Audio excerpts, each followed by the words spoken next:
Knowing the student with communication disorders. Cognitive and academic characteristics. No generalizations can be made concerning the cognitive characteristics of students with speech and language disorders. These students may be academically gifted, they may be average in their cognitive ability, or they may struggle to learn and understand. In addition, many students who have intellectual disabilities also have speech and language disorders. Academic characteristics. For many students with SLI, their academics are comparable to that of their peers. This is more true for students who have speech disorders than it is for students who have language disorders.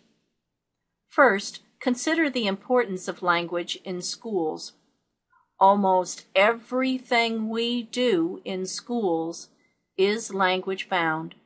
Reading, writing assignments, note-taking, discussions. Even in math lessons, we use language. Therefore, if a student struggles with language, it follows that they will struggle with school and academics, particularly students with language disorders. Speech and language disorders and reading. Students with SLI are at a higher risk for reading difficulties.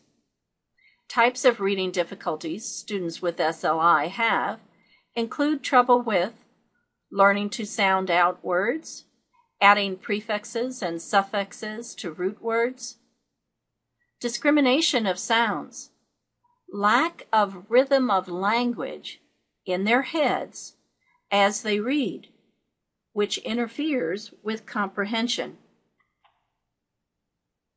Language disorders and academics. Students with language disorders have trouble with reading and written language, comprehension of what they read, and understanding how to express themselves both orally and in written format. Cognition is thoroughly intertwined with language, so these students will have difficulty with reasoning, logic, sequence, associations, etc. Their thought patterns may be incomplete and disconnected, much like their oral and written language. Many preschoolers with language disorders are later diagnosed as having a learning disability. Social and emotional characteristics. Many students with SLI struggle socially and emotionally. They have problems with their own self-concept, their perceptions of how others interact with them, and teasing and bullying from other students. No matter what the cause, SLI hurts self-esteem. Social characteristics for students with speech disorders. Students with speech disorders have trouble with initiating and maintaining conversations and exhibiting sensitivity to the listener's need for more information. Social characteristics for students with language disorders. Students with language disorders have trouble with all aspects of the pragmatics of language, initiating and maintaining conversations, interpreting body language and facial expressions, and exhibiting sensitivity to the listener's need for more information. When I try to talk, I mispronounce the words, and then others don't understand me. I try to find another word to say, but it's not the right one, and then I look dumb. Sometimes I want to answer the questions in class, but I can't get the words out so everybody laughs. It's easier to shut down and not talk. Sometimes I feel all alone, just plain isolated. Behavioral characteristics. Sometimes I get so frustrated when I can't make others understand. I kick and bite and fight and cry and shut down and shut up and pretend I'm somewhere else or somebody else. In a small town in Texas, I was a special education resource teacher in an elementary building that served kindergartners, first and second graders. I worked with a shy boy named Timmy.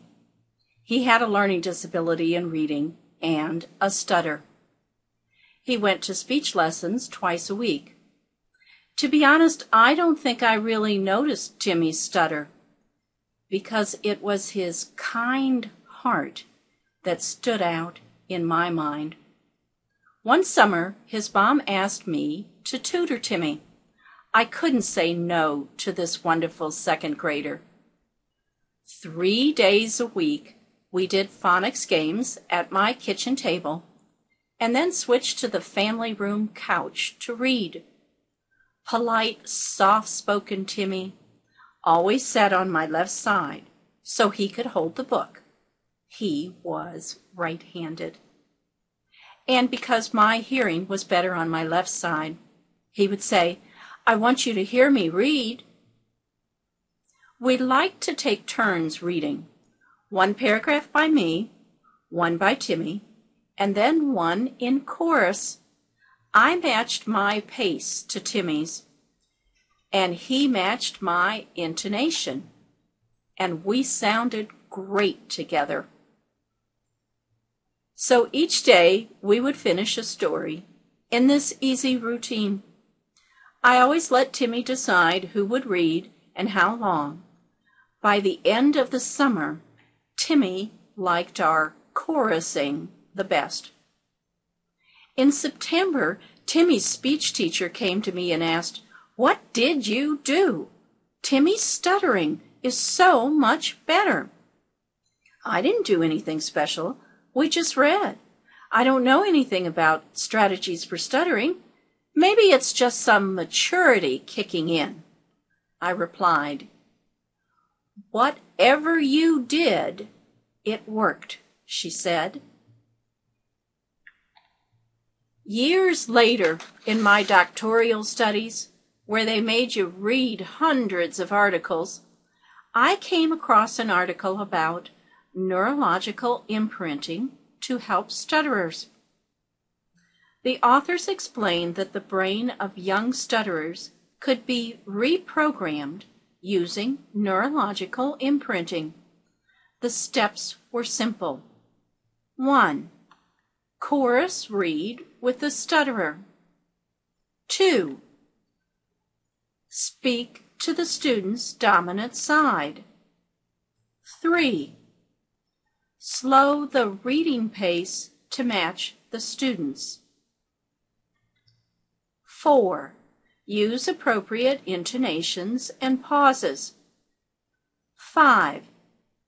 Sessions should be 20 to 30 minutes long, 3 to 5 times a week.